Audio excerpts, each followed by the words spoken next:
ప్రియమైనటువంటి క్రీస్తునందు ప్రియ బిడ్డలారా, వందనములు. ప్రభువుకు స్తోత్రం. మరొకసారి ఈ రీతిగా దేవుని యొక్క వాక్యమును మీ మధ్యలో పంచుకుందామని వచ్చి ఉన్నాను. దయచేసి దైవ గ్రంథంలోని కొన్ని మాటలు మనము చూసుకుందాం. ఇప్పుడు గమనించండి. మొదటి రాజుల గ్రంథం అంతకంటే ముందు మనము యెహెజ్కేలు గ్రంథం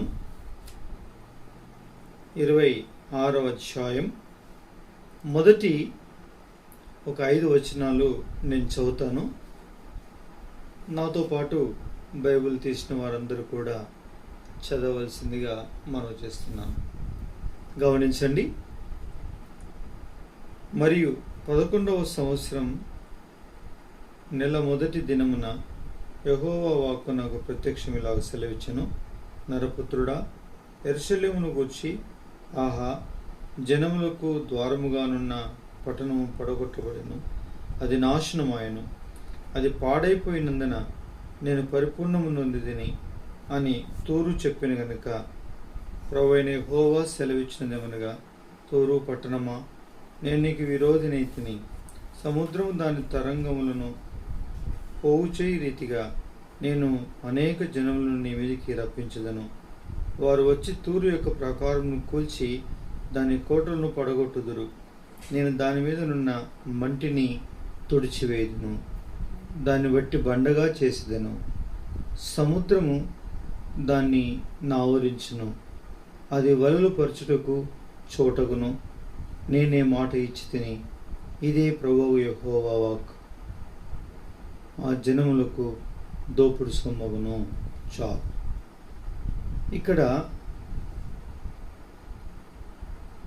సరే, ఈ వాక్యము ధ్యానించుకునే ముందు చిన్న ప్రార్థన చేసుకుందాం. ప్రియ తండ్రి, ఈ యొక్క వాక్యములో ఉండేటువంటి మేము నేర్చుకోవాల్సిన ఆధ్యాత్మికమైన పాఠములు ఏవైతున్నాయో మాకు నేర్పించి మేలు పొందువారిగా చేసి మహిమ పొందమని యేసు నామములో ప్రార్థించి వేడుకొంచున్నాం తండ్రి.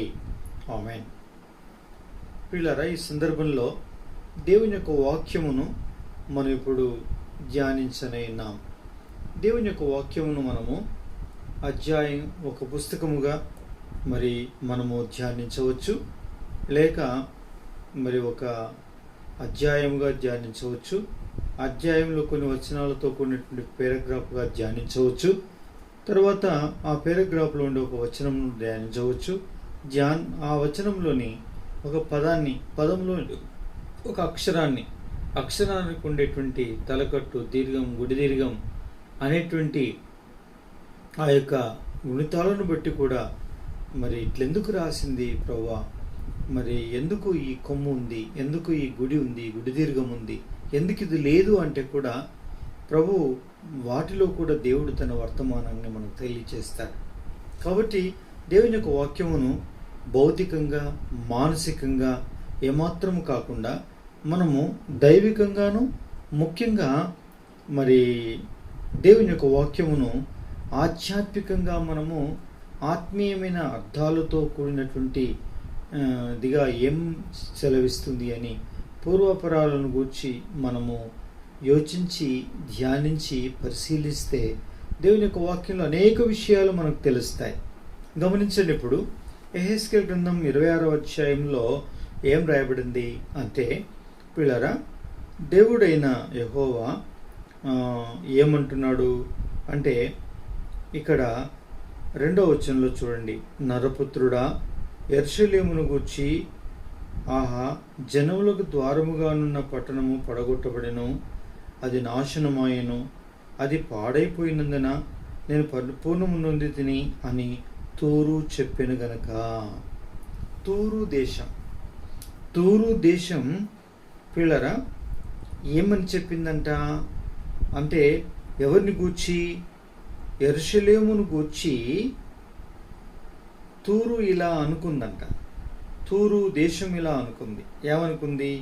ఆహా, జనములకు ద్వారముగానున్న పట్టణము పడగొట్టబడెను, అది నాశనమాయెను, అది పాడైపోయినందున నేను పరిపూర్ణం నొంది తిని అని తూరు అనుకున్నది. అనుకుంటే ఏమైంది పిల్లరా? ప్రభువైన యెహోవా సెలవిచ్చినదేమనగా, తూరు పట్టణమా, నేను నీకు విరోధినైతిని. ఎందుకు విరోధినైతిని అంటున్నాడు అంటే, యెరూషలేము అనేటువంటి పట్టణాన్ని గూర్చి తూరు తద్విరుద్ధముగా తలంచి ఆలోచించి మాట్లాడినందుకు అంటున్నాడు. ఏమంటున్నాడు? నేను నీకు విరోధినైతిని. కాబట్టి నా ప్రియమైనటువంటి వాళ్ళరా, అంటే దీని అర్థం ఏమిటి? నా ప్రియమైనటువంటి వాళ్ళరా, దీని యొక్క అర్థం ఏమిటి అంటే, యెరూషలేము అనేటువంటి తన ప్రియ పట్టణం, యెరూషలేము అనేటువంటి తన యొక్క సమాధాన పట్టణం, యెరూషలేము అనేటువంటి ఆయన యొక్క మరి కోరుకున్నటువంటి స్థలం, స్థానం, కట్టడం, పట్టణం, నిర్మాణం దేవునికి ఇష్టమైనది. సరే, ఆయన కోపం వచ్చింది, దాన్ని ఏదో శిక్షించడానికి దేనినో అనుమతించాడు. అందుకు గాను యెరూషలేము శిక్షను అనుభవిస్తూ ఉంది.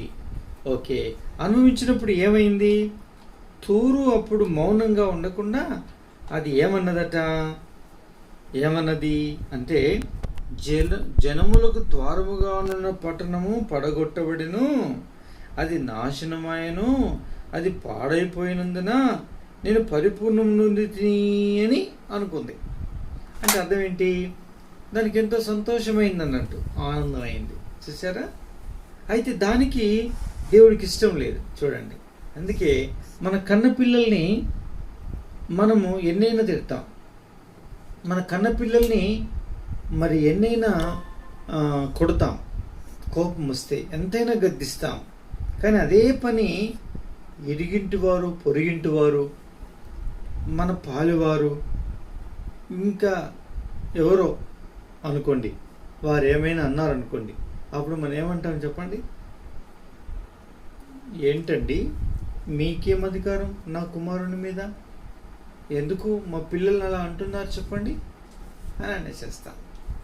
అరే, ఇంతకుముందే కదమ్మా నువ్వు తిట్టావు, గద్దించావు, అందులో ఒక మాట అన్నాను, తప్పేముంది అంటే, నా ఇష్టం, నా పిల్లల్ని నేనేమని అంటాను, నాకు అధికారం ఉంది, నేను కొట్టను కొడతాను, పెట్టను పెడతాను, తిట్టను తిడతాను, దగ్గర తీసుకుంటాను, నువ్వు మాత్రం ఏం చేస్తావు అని చెప్పి ఏం చేస్తాం?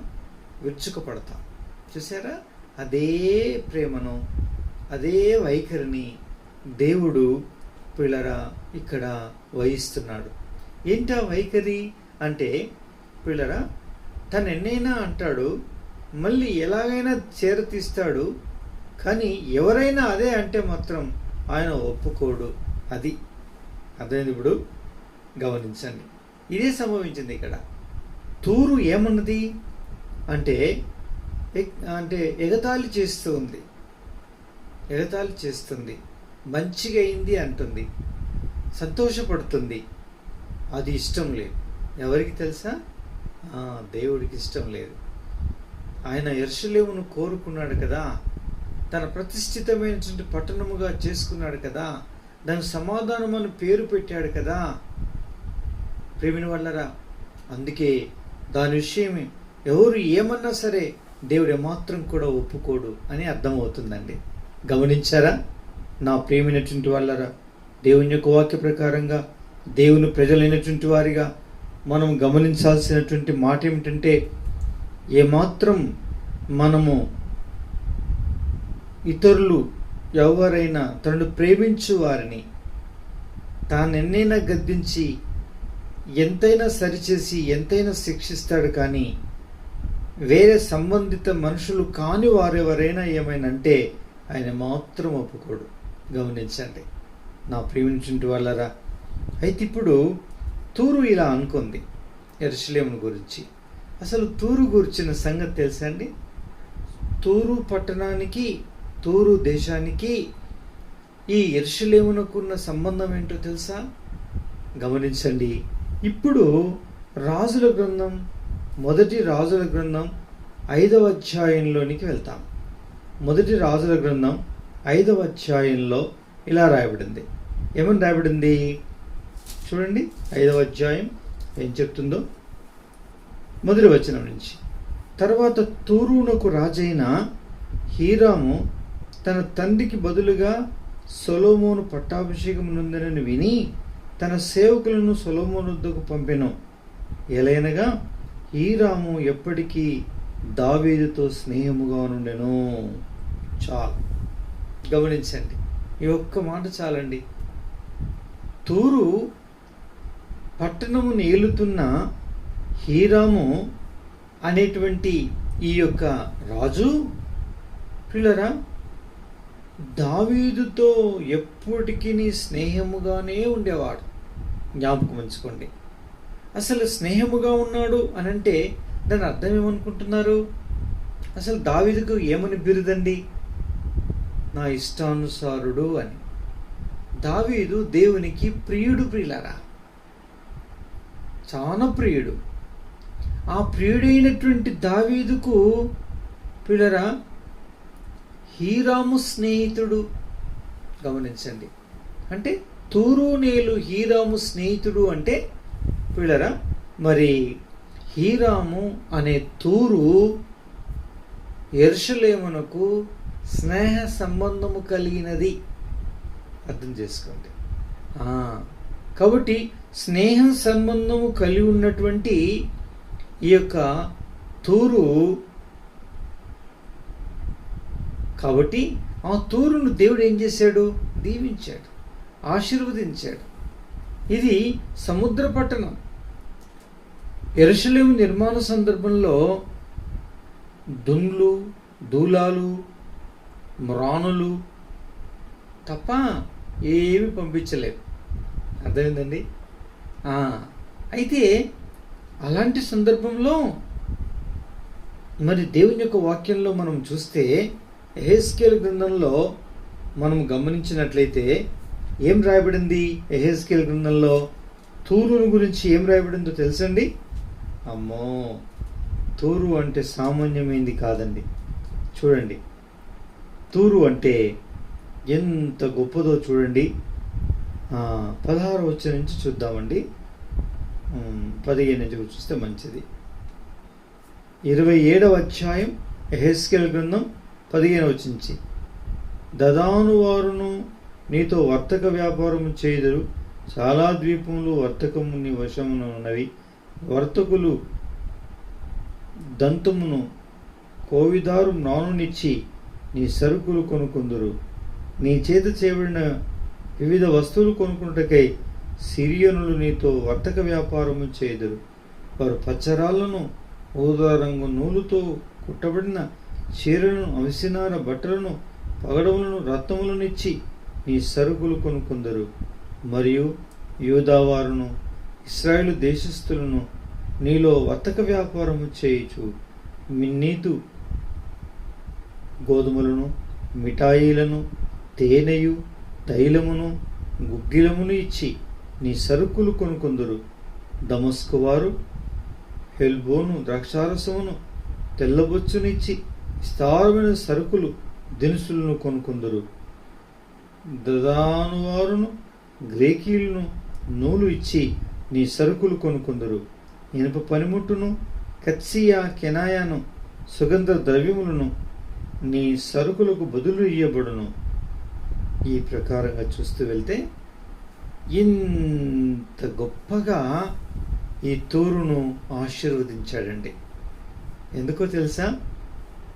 దేవుడికి ఎవరు ప్రియులో ఆ ప్రియులైనటువంటి వారికి స్నేహితుడిగా ఉన్న కారణాన ఆ తూరును ఆశీర్వదించాడు. దాని కీర్తి, దాని సౌలభ్యము, దాని యొక్క పొందిన లాభము, అది వృద్ధి నొందిన స్థితి అంతటిని చూస్తే చాలా ఆశీర్వదించాడు. చూసారా? ఎందుకు ఆశీర్వదించాడో తెలుసా? ఎందుకు ఆశీర్వదించాడంటే దేవుడు ఎవరిని ప్రేమిస్తున్నాడో ఆ ప్రేమించేటువంటి యెరూషలేముతో స్నేహం కలిగి ఉంది.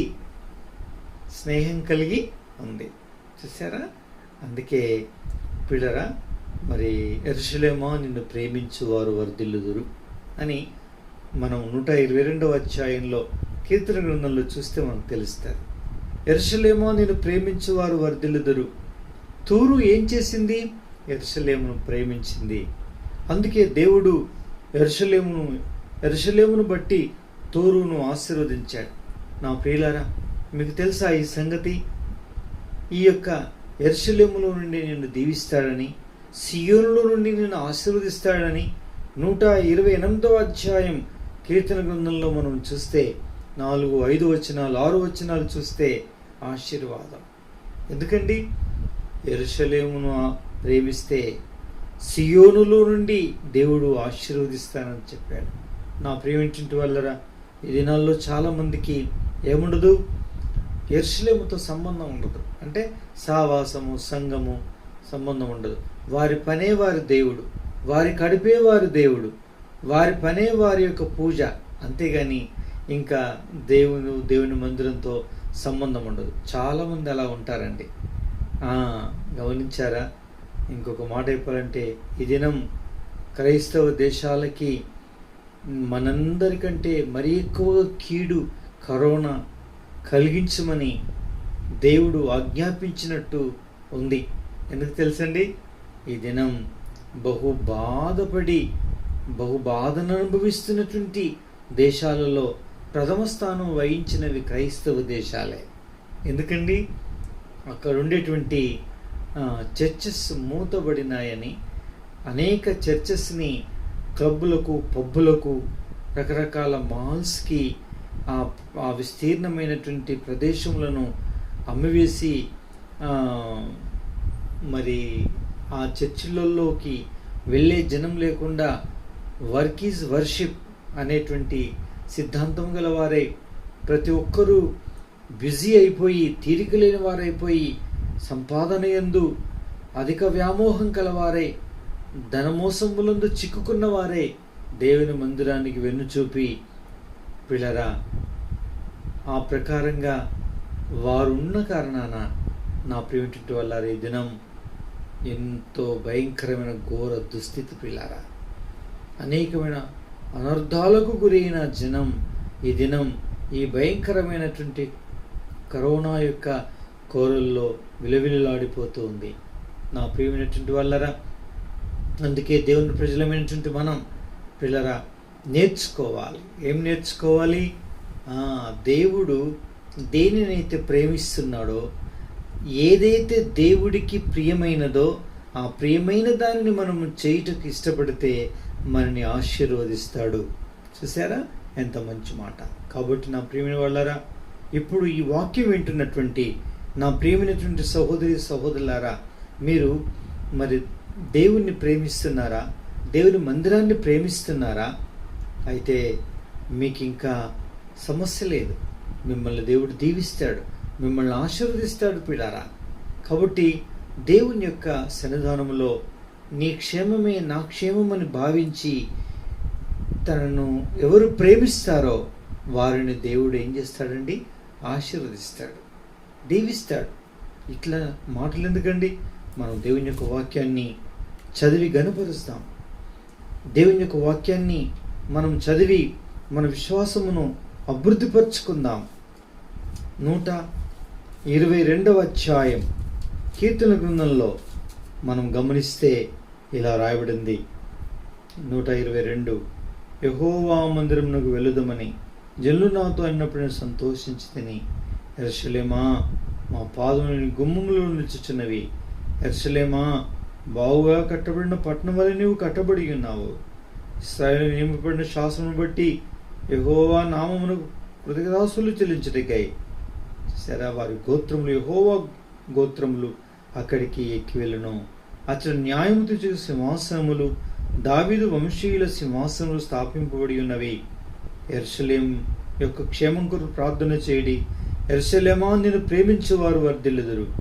నీ ప్రాకారం నెమ్మది కలుగును గాక, నీ నగరంలో క్షేమమును గాక. నా సహోదరుల నిమిత్తం, నా సహవాసుల నిమిత్తమును నీకు క్షేమం కలుగును గాక అని నేను అందును. మన దేవుని యెహోవా మందిరం నిమిత్తం నీకు మేలు చేయ ప్రయత్నించదను. ఎంత మంచి మాట. కాబట్టి యెరూషలేము యొక్క క్షేమం కొరకు ప్రార్థన చేయడి. యెరూషలేమా నిన్ను ప్రేమించేవారు వర్ధిల్లుదురు. చూసారా ఎంత అక్షరానుసారమైన విషయం. కానీ దినం దేవుని బిడ్డల సహవాసాన్ని, దేవుని మందిరాన్ని ప్రేమించేవారిగా ఉన్నామా? లేదు పిల్లరా, చాలా పర్సెంట్ లేదు. ఒకవేళ ప్రేమించిన పిల్లరా, సహవాసం అంటే జస్ట్ అట్లా పిక్నిక్ వెళ్ళొచ్చినట్లు, లేకుంటే సైట్ సీయింగ్కి వెళ్ళొచ్చినట్లు, లేకుంటే అట్లా నామకార్థంగా వెళ్ళామంటే వెళ్ళాం, హాజరు వేయించుకొచ్చుకున్నామంటే వేయించుకొచ్చుకున్నాం అన్న దాని కొరకు కొనవేళ్లతో బైబిల్ గ్రంథం పట్టుకొని అలా వెళ్తూ ఉంటారండి. అలవోకగా వెళ్ళి అలవోకగా వస్తూ ఉంటారు. ఇదేంటండి? ఇది నిజంగా దేవుని మందిరం ప్రేమించే విధానమేనా? ఈ దినాల్లో దేవుని మందిరం వెళ్ళడం ఒక ఫ్యాషన్ అయిపోయిందండి. ఫ్యాషన్ అంటే ఎక్కడ ఎంత తక్కువ మరి మాస్ ఆరాధన సమయం ఉంటే అక్కడ ఎక్కువగా జనం పరిగెత్తడం అనేది బాగా నేర్చుకున్నారు పిల్లలు. ఎందుకంటే బిజీ అండి, బిజీ. కానీ ప్రభు దినమంతా కూడా ఆ ప్రభుకి ఇవ్వాలన్న సంగతి నీవు మర్చిపోయావు కదా, మర్చిపోయావు. అసలు నీకు తెలుసా ఈ సంగతి? తెలియదు. ఎంత త్వరగా అయిపోగలిగితే అంత మంచి చర్చ అది. ఆ విధంగా సెటప్ చేసుకొని ప్రజలు ఈ దినాల్లో దేవుని మందిరానికి వెళ్తూ ఉన్నారు కాదా? కానీ భక్సింగ్ గారు మాత్రం, నా ప్రియమైనటువంటి వాళ్ళరా, ఉదయం 10 గంటల నుంచి మొదలుకుంటే మరి పాటలు, మొదటి వర్తమానం అనే ఆరాధన, తర్వాత బల్లవాక్యం, బల్ల పంచటం, ఆ తర్వాత మూడవ వర్తమానం ఫైనల్ మెసేజ్ పిల్లారా, ఫైనల్ మెసేజ్. ఆ తర్వాత లవ్ ఫీస్ట్ అంటే వచ్చిన వాళ్ళు భోజనం, ఆ తర్వాత సువార్తకి వెళ్ళాలి. అట్లా ఇట్లా అయ్యేసరికి 4-5 దాదాపు పగలంతా కూడా, దినమంతా కూడా ప్రభు యొక్క సన్నిధానములో అనుభవించేటువంటి వారు పిల్లరా. ఆయన అనుభవించిన దాన్ని ప్రజలకు పంచిపెట్టాడు. పంచిపెట్టిన దాన్ని అనేకులు ప్రజలు దాన్ని స్వీకరించి దాని ఫలాలు అనుభవిస్తూ వచ్చారు. నా ప్రియులారా, ఇది దేవుని యొక్క సన్నిధి అంటే ఆ దినమంతా నీ పనులేవి పెట్టుకోకుండా, నీ దాసుడు, నీ దాసురాలు, నీ గాడిద, నీకున్నది ఏది కూడా పని చేయకుండా ఉండాలి. కుటుంబ సమేతంగా వెళ్ళాలి, ఆయన సన్నిధానంలో గడపాలి, ఆయనను ఆనందించాలి. ఇది ప్రభు దినం. ఆ ప్రకారంగా చేయగలిగితే ఆ విధమైన సంపూర్ణమైనటువంటి ఆశీర్వాదము పిల్లరా పొందగలం. లేకపోతే పొందలేము మనం. నా ప్రియమైనటువంటి వాళ్ళరా, ఇలా చేశారు భక్సింగ్ గారు. ఆ విధంగా తనతో ఉండేవారిని చేయుటకు బలవంతం అంటే నేర్పించాడు పిల్లరా. ఇది క్రమము, ఇది దైవికమైన క్రమం, ఇది లేఖనానుసారమైనటువంటి పద్ధతి అని చెప్పాడు. నా ప్రియమైనటువంటి వాళ్ళరా, అలాగే ఆత్మ స్వతంత్రంతో అనేకులు ఇట్టి పద్ధతిని అనుసరించి ఆశీర్వదింపబడ్డారు, ఆశీర్వాద కారణంగా ఉన్నారు, అనేకుల్ని ఆశీర్వదించారు పిల్లారా. చూసారా? ఎంత సమాధానం, ఎంత సంతృప్తి, ఎంత ఆశీర్వాదం. నా ప్రియమైనటువంటి వాళ్ళరా, ఇది కాబట్టి హీరాము దీన్ని గుర్తించాడు. హీరాము అనేటువంటి ఈ యొక్క మరి తూరు రాజు దీన్ని గుర్తించాడు పిల్లారా. గుర్తించి యెరూషలేమును ప్రేమించి, దావీదును ప్రేమించిన దేవుణ్ణి, దావీదు ప్రేమించిన యెరూషలేమును ఆయన ప్రేమించి పిల్లరా దాన్ని కట్టుట కొరకై పిల్లరా తన యొక్క సమ్మతిని కనుపర్చినాడు సొలొమోను చేత. అందుకే దేవుడు ఎక్కడో ఉన్న తూరును, ఇంతకుముందు చదివాం కదండి, 27వ అధ్యాయం 15వ వచనం నుండి అసలు 27వ అధ్యాయం మొదటి వచనం కూడా చదువుతూ ఉంటే పిల్లరా ఎంత ఔన్నత్యంగా పట్టణం ఆ యొక్క తూరు దేశం పిల్లరా అభివృద్ధి పొందిందో, ఆశీర్వదింపబడిందో పిల్లరా, అదెంతో పేరుగాంచింది. కారణం ఏంటో తెలుసా? దేవుడు ఎవరిని ప్రేమిస్తున్నాడో, దేన్ని ప్రేమిస్తున్నాడో దాన్ని ప్రేమించి, ఎవరిని ప్రేమిస్తున్నాడో వారిని స్నేహించి వారితో సంబంధము కలిగిన వాడుగా ఉన్నాడు. ఎవరు? హీరాము అంటే తూరు. అందుకే దేవుడు ఆశీర్వదించాడు. తదనంతరం హీరాము పోయిన తర్వాత ఇంకా ఈ భక్తి, ఈ భావం, ఈ ప్రేమ, ఈ యొక్క స్నేహంలో ఏం కలిగింది? పల్చనైపోయింది. ఒక దినం వచ్చేసరికి పిల్లరా, దేవునికి కోపం వచ్చి యెరూషలేమును కొంచెం శిక్షించడానికి తాను కృతనిశ్చయుడైనప్పటికీ అప్పటికి తూరు పూర్తిగా వ్యతిరేకమైపోయింది. దేనికి వ్యతిరేకమైంది? యెరూషలేమునకు వ్యతిరేకమైంది. దేవుని బిడ్డల సహవాసానికి వ్యతిరేకమైంది. ఆ బిడ్డల సహవాసం తృణీకరించి, ద్వేషించి, కాదని కాలతన్నేదిగా మారిపోయింది. అందుకే ఏమంటాడు? నేను నీకు విరోధినైతిని. తురు, నేను నీకు విరోధినైతిని. నా కోపం వచ్చింది, నేను తిడుతున్నా, నేను శిక్షిస్తున్నా యెరూషలేమును. నీకేమైంది? నీవు నరమాత్రుడవే కదా, నీవు అదే శిక్షావిధి కింద ఉన్నావు కదా. నీకు ఒక దినం నేను తీర్పు తీర్చనా? నిన్ను శిక్షించనా? శిక్షించేటప్పుడు బాగైంది, మంచిగైంది, మంచి తిడుతున్నాడు, మంచి కొడుతున్నాడు అనేది దేవునికి ఇష్టం లేదు. జ్ఞాపకం ఉంచుకోండి. చాలామంది ఒకరికి కలిగిన కీడును చూసి బాగైంది అని సంతోషపడతారు. కానీ వాక్యం చెప్తుంది, నా ప్రియమైనటువంటి వాళ్ళరా, అది కూడదు, అది కూడదు. అది దేవునికి ఇష్టమైంది కాదు. ఆ క్షణమందే దేవుడు మనకు విరోధి అవుతాడు. మనం పరుని దాసునికి తీర్పు తీర్చుటకు మనం ఎవరమండి? మనం we are nothing, none of our business. అది మన పని కాదు అని వాక్యం చెప్తుంది. అది ఆయన పని, ఆయన చూసుకుంటాడు. ప్రేమించను ప్రేమిస్తాడు, ప్రాణం పెట్టను పెడతాడు, ప్రాణం తీయను తీస్తాడు, ప్రాణం పొయ్యను పోస్తాడు. ఆయన సమస్తాధికారాలు ఉన్నాయి. అందులో ఇసుమంత కాదు, మందో చేయడం నీ చేత కాదు, నా చేత కాదు. మనం ఏమేమో మాటలు మాట్లాడతాం. వాళ్లకు కన్నులను మనమే అన్నట్టు, రక్షించడం మనమే అన్నట్టు, రక్తం కాచింది మనమే అన్నట్టు, రేపు పరలోకంలో కూడా చేర్చేది మనమే అన్నట్టు ఆ గేటు కాడుండి మాట్లాడతాం. దేవుడు దాన్ని అంగీకరించడు. అదే దేవునికి నచ్చలేదు. తూరు విషయమై దేవుడికి అదే నచ్చలేదు. చూసారా? ఆ విధంగా ఈ మొదటి రాజుల గ్రంథం 5వ అధ్యాయం ఈ మొదటి వచనం నుంచి దాదాపు మనము మరి 10 వచనాల వరకు చూస్తే, 9 వచనాల వరకు చూస్తే ఒక 6-7 సంగతులు మనము చూడగలం. అర్థమైందండి? కాబట్టి ఆ యెరూషలేమును గూర్చి, దావీదు గూర్చి అంతా ఎరుగును. రెండవది పిల్లరా, ఇక మూడోది ఎంతో తెలుసా? 7వ వచనంలో రాయబడింది, హీరాము సొలొమోను చెప్పిన మాట విని బహుగా సంతోషపడి, దావీదు కట్టను ఉద్దేశించినటువంటి మందిరం కట్టలేక సొలొమోను కట్టుటకు అప్పగించి వెళ్ళిపోయాడు దావీదు. కాబట్టి ఇప్పుడు కట్టుటకు పూనుకుంటున్నాడు సొలొమోను అన్నప్పుడు సంతోషించాడట, స్నేహించాడు. దావీదు గురించి సమస్తమును ఎరిగినవాడు పిల్లరా ఇక్కడ సంతోషపడ్డాడు. అర్థమైందండి? అంతేనా? కాదు. 8వ వచనం, సొలొమోనునకు ఈ వర్తమానం పంపి, నువ్వు నా యొద్దకు పంపిన వర్తమానం నేను అంగీకరించితిని. చూసారా? అంగీకరించితిని. దేవదారు మ్రాణులను గూర్చి, సరళ మ్రాణులను గూర్చి నీ కోరిక ఎంతటి ప్రకారం నేను చేయించదను. హీరామ్ అంటున్నాడు, ఏం అంగీకరించాడు.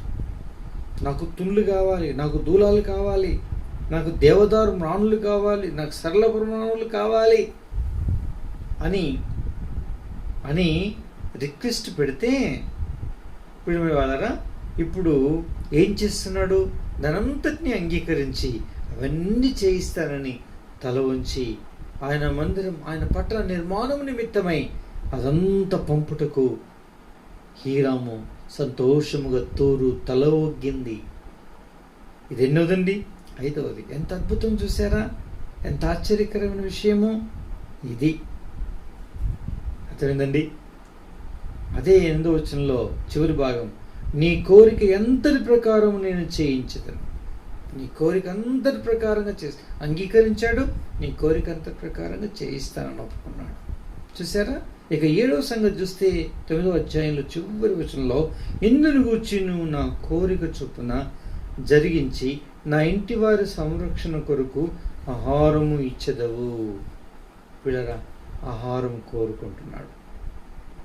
అట్లా హీరాం సొలొమోనునకు ఇష్టమైనంత వరకు దేవదారులను సరళపురాణులను పంపించగా సొలొమోను హీరామునకు అతని ఇంటి వారి సంరక్షణకు ఆహారముగా 2,00,000 తూముల గోధుమలు 3,800 పళ్ళ స్వచ్ఛమైన నూనెను పంపెను. ఈ ప్రకారం సొలొమోను ప్రతి సంవత్సరం హీరామునకు ఇచ్చుచూ వచ్చాను. ఈలాగున ఏమైంది? 12వ వచనం చివరి భాగంలో హీరాము సొలొమోనును సంధి చేయగా వారిద్దరికి సమాధానము కలిగి ఉండెను. చాలండి, సమాధానము కలిగి ఉంది. ఇలాంటి మంచి సత్సంబంధాలు కలిగి ఉన్నారు. చూసారా? అందుకే దేవుని ప్రజలం దాదాపు ఈ 7-8 అంతస్తుల చొప్పున మనం దేవుని దేవుడు ప్రేమించుచున్నటువంటి, దేవుడు దేని మీద దృష్టి ఉంచనో ఆ యొక్క యెరూషలేమును దేవుని మందిరం మీద పిల్లరా మనం ప్రేమ ఉంచాలి, మనం ప్రేమించాలి. సంఘాన్ని, సహవాసాన్ని, దేవుని మందిరాన్ని, దేవుని ప్రజలైనటువంటి వారిని, దైవ సేవకుల్ని మనం ప్రేమించి పిల్లరా ఈ ప్రకారంగా ఎప్పుడైతే ఉంటామో దేవుడు అద్భుతంగా మనల్ని ఆశీర్వదిస్తాడు. లేకపోతే నా పిల్లరా నేను నీకు విరోధినైతిని అంటాడు. చూసారా? ఆయన కోపం వచ్చి తన సేవకుని ఏమైనా అంటాడు, నన్ ఆఫ్ యువర్ బిజినెస్ అంటే బాగైంది అని అన్నాం అనుకో, ఇంకా సూడు చుట్టుకున్నట్లే. అర్థమైందా? అంటే కష్టం చుట్టుకున్నట్టే లెక్క. పరిశుద్ధుడైన ఒక సహోదరుడు, సహోదరి, మన విశ్వాసులు, మన సోదరి సోదరులు ఎన్నెన్నో విషయాలు గుండా వెళ్తూ ఉంటారు. బాగైంది అని వెంటనే తీర్పు తీరుస్తాం.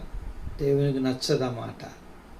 అందుకే పిల్లరా, ఓ సంఘానికైతే, ఓ సహవాసానికైతే, ఒక డినామినేషన్కైతే, ఒక క్రైస్తవ దేశానికైతే, ఓ క్రైస్తవ లోకానికైతే ఎప్పుడైతే ఎవరైతే బాగైందని అంటారో పిల్లరా దేవునికి వారు విరోధులవుతారు, దేవుడు వారికి విరోధి అవుతాడు.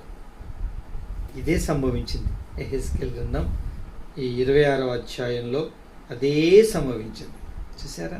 కాబట్టి నా ప్రియమైనటువంటి వాళ్ళరా, తూరు ఎంత చక్కటి సత్సంబంధాన్ని కలిగి ఉంది, ఎంతటి సమాధానము కలిగి ఉంది, ఎంతగా స్నేహించింది, ఎంతగా అంగీకరించింది, ఎంతగా దాన్ని గురించి ఎరిగింది, ఎంతగా దాన్ని గూర్చినటువంటి దంతటి చొప్పున ఎంత అద్భుతమైనటువంటి విధానంలో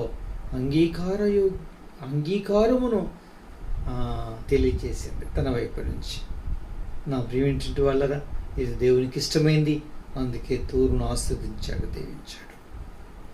ఏనాడైతే కాదన్నాడో, ఏనాడైతే ఎదురు తిరిగాడో, ఏనాడైతే యెరూషలేముకు విరోధముగా తలంచి ఆలోచించాడో, యెరూషలేము వినాశనాన్ని కోరాడో పిల్లరా, అది మన పని కాదు.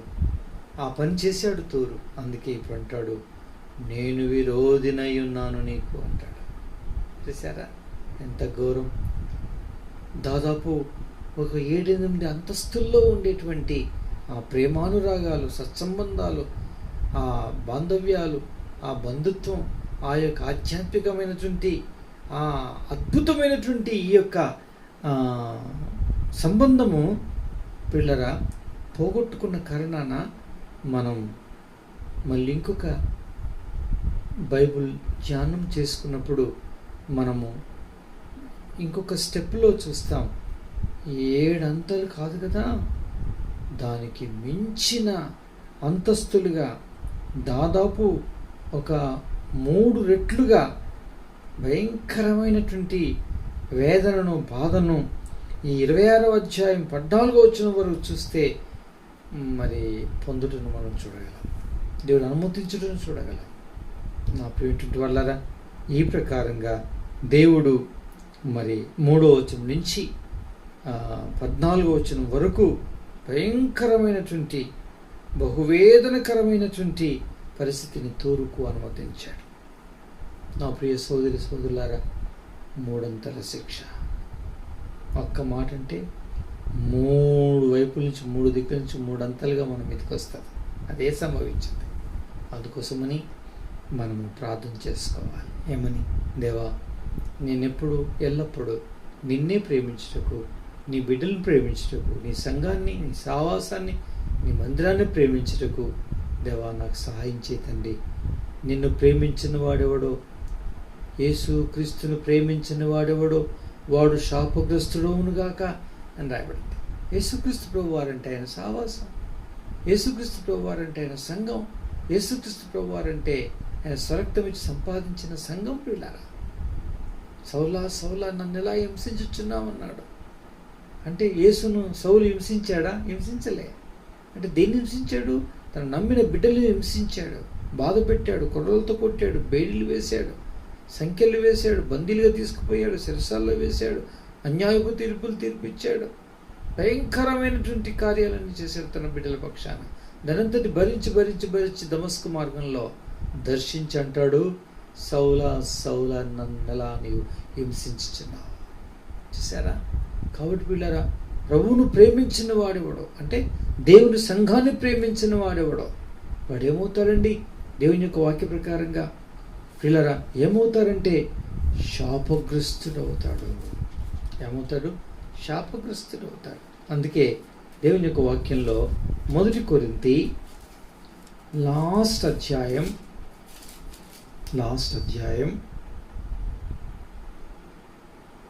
22వ వచనాన్ని మనము కలిసి చదువుకుందాం. ఎవడైనను ప్రభువును ప్రేమింపకుంటే వాడు శపింపబడును గాక. ప్రభు వచ్చుచున్నాడు. ఎవడైనా ప్రభువును ప్రేమింపకుంటే వాడు శపింపబడును గాక. చాలండి, ఎంత గౌరవ పరిస్థితి. అందుకే ప్రభువుని ప్రేమించకుండా ఉంటే, ఇప్పుడు చెప్పండి, ప్రభువుని అయ్యో ప్రభువుని ప్రేమించమని ఇప్పుడే నాకు ప్రేరేపణ కలుగుతుంది బ్రదర్, కానీ మందిరం మూసివేయబడింది, తాళాలు వేయబడ్డాయి, కరోనా యొక్క కారణాన వెళ్ళలేకపోతున్నాం, బయటకు చేరలేకపోతున్నాం, ఆరాధన చేయలేకపోతున్నాం, అయ్యో మందిరాలు ఉడవలేకపోతున్నాం, ప్రేమించలేకపోతున్నాం బ్రదర్. ఇప్పుడంటే ఇప్పుడు వెళ్తాం బ్రదర్. ఏం ఉద్రేకంగా ఇప్పుడే నువ్వు ఆ మందిరానికి వెళ్ళాల్సిన అవసరం ఏం లేదు. ప్రభువును ప్రేమించు. ప్రభు అంటే మందిరమే, సంఘాన్ని ప్రేమించు అంటే అదేంటి? తన స్వరక్తం ఇచ్చి సంపాదించిన బిడ్డల్ని ప్రేమించు. అలా ప్రేమిస్తే నువ్వు ఏం చేయాలి? నువ్వు ప్రేమిస్తే ఏం చేయాలి? నా ప్రేమించడం వల్లరా, నువ్వు నిజంగా ప్రేమిస్తే పరామర్శించు. నువ్వు ప్రేమిస్తే వారి కొరకు ప్రార్థన చేయి. వారిని ప్రేమిస్తే వారితో ఉండే ఏవైనా సమతుల్యము కానీ సమాధానము లేని పరిస్థితులు ఉంటే సరిపెట్టుకో, సారీ అని చెప్పు, క్షమాపణ కోరుకో, సరిదిద్దుకో. దేవుని దీవిస్తాడు. అది ప్రేమించినట్టే లెక్క. నా ప్రేమించడం వల్ల ఎంత చెప్పినా ఇంటలేమని మందిరానికి రావద్దని ఆయనే కదా లేపిస్తాడు. చూసారా? కాబట్టి పిల్లరా, మనం ఇప్పుడే వెళ్ళాల్సిన పనిలేదు. ఈ పనులు ఉన్నాయి చేసేటివి. మీలో అత్యల్పులైన వారికి దీన్ని చేసినట్లయితే నాకు చేసినట్టే అన్నాడు. ఆకలి ఉన్నారా? అన్నం పెట్టండి. దాహంగా ఉన్నారా? నీళ్ళు ఇవ్వండి. చెరసాల్లో ఉన్నారా? పరామర్శించండి. ప్రేమిటి వాళ్ళరా, మీరు చేశారా పని? అనాది కాలం నుంచి దేవుడు సిద్ధపరిచిన నా రాజ్యాన్ని కుడివైపు ఉన్నటువంటి నా ప్రియులారా వెళ్ళండి, స్వతంత్రించుకోండి అని చెప్పాడు ప్రభు. అయ్యో మేము ఎప్పుడు చేసాం ప్రభా? మీలో అల్పుడైన ఒకరిని చేశారు, నాకు చేసినట్టే అని. ఇంకొక వర్గానికి చెప్పాడు, అనాది కాలం నుంచి సిద్ధపరచబడినటువంటి నిత్య నరకం అగ్నిగుండంలో పాలు పొందాలని చెప్పాడు. అయ్యో ప్రభు అట్టెట్లా? నన్ను పరామర్శించలే, నాకు అన్నం పెట్టలే, నాకు నీళ్ళు ఇవ్వలేదు. అయ్యో నువ్వు ఎప్పుడు వస్తే ఎప్పుడు పెట్టకపోతే. మీలో అల్పులైన ఒకరికి ఆ పని చేయలేదు, అందుకే నేను చెయ్యని లెక్క, వెళ్ళండి అని చెప్పాడు. చేశారా? నా ప్రేమించడం వల్లరా. అందుకే ప్రభు దగ్గర మనము క్షమాపణ కోరుకోవాలి, మనం సరిచేసుకోవాలి, సరిపెట్టుకోవాలి, సరిదిద్దుకోవాలి. దేవా నన్ను మీరు క్షమించండి, నీ కృపలో నన్ను జ్ఞాపకం చేసుకో ప్రభువా దయచేసి అని ప్రభు దగ్గర ప్రార్థన చేసుకుంటే దేవుడు మనల్ని దీవిస్తాడు. ఆ ప్రకారంగా దేవుడు మనల్ని ఆశీర్వదిస్తాడు. చూసారా? 2 కొరింథీ 8వ అధ్యాయంలో దేవుని యొక్క వాక్యంలో ఇలా రాయబడింది. 2 కొరింథీ 8వ అధ్యాయంలో ఇలా రాయబడింది. 2వ వచనం.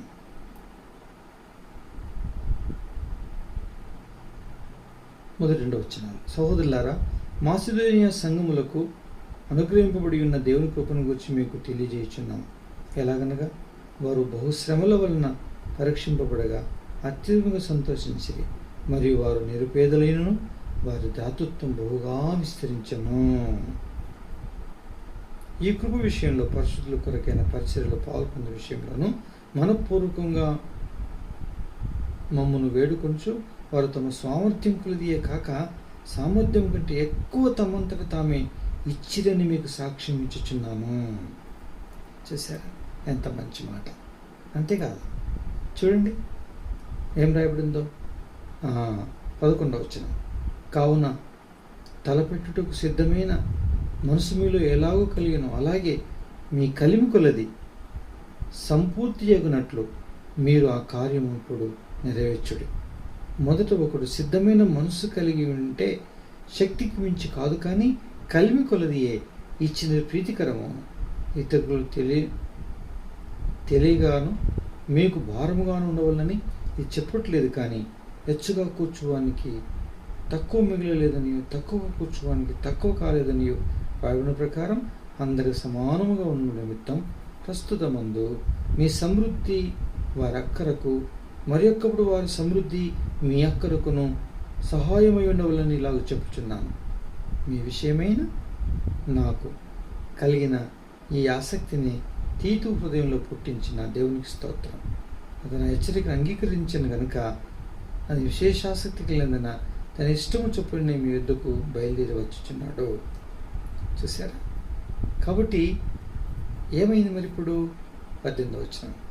మరియు సువార్త విషయం సంఘములో ప్రసిద్ధి చెందిన సహోదరులతో కూడా పంపుచున్నాను. అంతేగాక మన ప్రభువునకు మహిమ కలుగు నిమిత్తం మా సిద్ధమైన మనసు కనపరచు నిమిత్తం ఈ ఉపకార ద్రవ్యం విషయమై పరిచారకులమైన మాతో కూడా అతడు ప్రయాణం చేయవలని సంఘముల వారు అతను చెప్పుకునేది. చూసారా? కాబట్టి దేవుని యొక్క వాక్యంలో ఏం రాయబడింది అంటే, మీరు ఏం చేయండి అంటే కొంత ద్రవ్యమును పోగు చేసి మీ దగ్గర ఉంచండి.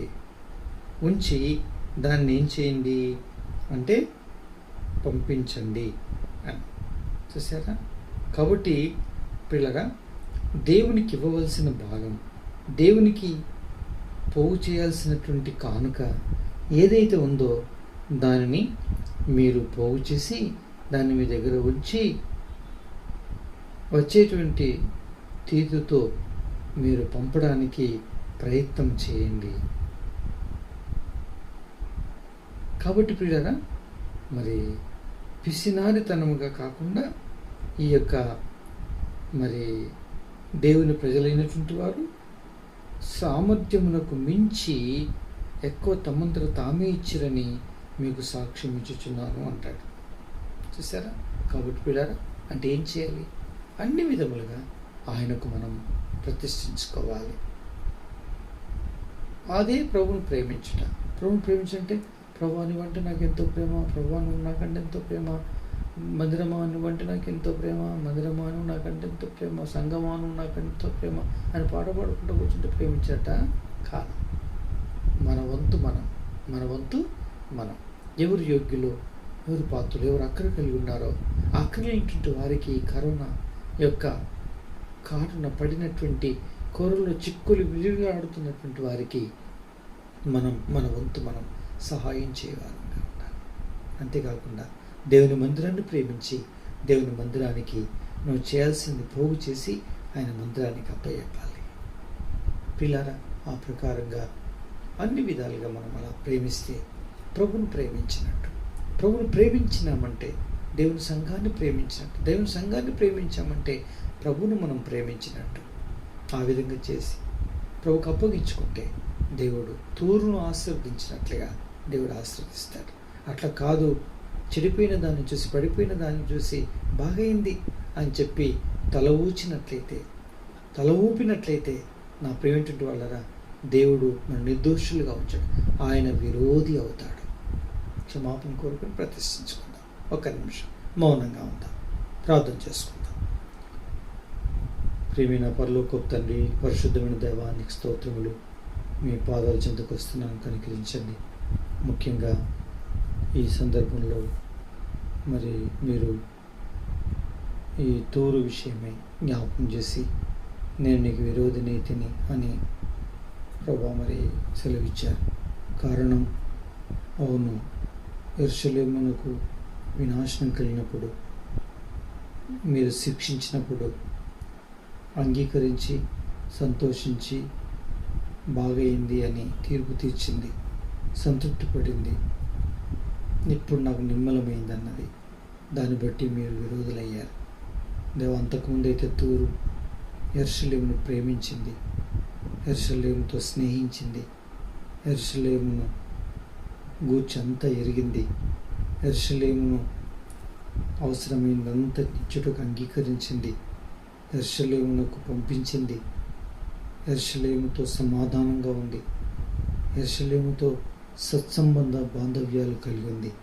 యెరూషలేము, నిన్ను ప్రేమించే వారు వర్ధిల్లుదురనే ఆ మాట ప్రకారంగా తనకు ఎంతో క్షేమం, ఆశీర్వాదం కలిగింది.